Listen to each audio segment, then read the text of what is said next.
ഞാൻ ഡോക്ടർ അനു ജോസ്. ഞാൻ ആയുർവേദ ഗൈനക്കോളജിസ്റ്റായി വർക്ക് ചെയ്യുന്നു. ഈ വെള്ളപ്പോക്ക് അല്ലെങ്കിൽ ല്യൂക്കോറിയ ഉണ്ടാകുമ്പോൾ നമ്മൾ ഏറ്റവും പ്രധാനമായി ശ്രദ്ധിക്കേണ്ട ഒന്നാണ് നമ്മുടെ ഹൈജീൻ മെയിൻറ്റെയിൻ ചെയ്യുക എന്നുള്ളത്. പക്ഷേ ഹൈജീൻ മെയിൻറ്റെയിൻ ചെയ്യുക എന്ന് പറയുമ്പോൾ നമ്മൾ എപ്പോഴും പോയി അത് വൃത്തിയാക്കുക എന്നുള്ളതല്ല അതിനർത്ഥം. നമ്മളെപ്പോഴും നമ്മളത് കഴുകുമ്പോൾ നമ്മൾ ആ ഒരു വജൈനൽ ഏരിയ അല്ലെങ്കിൽ വജൈനൽ ഏരിയ കഴുകുന്ന സമയത്ത് നമ്മൾ ശ്രദ്ധിക്കേണ്ടതായിട്ടുള്ള കുറേ കാര്യങ്ങളുണ്ട്. ഒന്ന് നമ്മൾ ശ്രദ്ധിക്കേണ്ട പ്രധാനപ്പെട്ട ഒരു ഘടകം എന്ന് പറയുന്നത് നമ്മൾ ചൂടുവെള്ളത്തിൽ ഇളം ചൂടുവെള്ളത്തിൽ ആ ഭാഗം കഴുകി കൊടുക്കുക.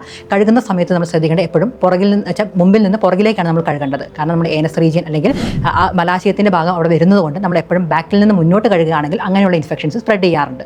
പിന്നെ കഴുകുമ്പോൾ കഴിഞ്ഞതിന് ശേഷം നമ്മൾ ഇപ്പോൾ 2-3 വട്ടമാണെങ്കിൽ നമ്മൾ കഴിക്കുന്നതിന് ശേഷം ആ ഏരിയ എപ്പോഴും ഡ്രൈ ആയിട്ട് അല്ലെങ്കിൽ ഉണങ്ങി നിൽക്കാൻ ശ്രദ്ധിക്കുക.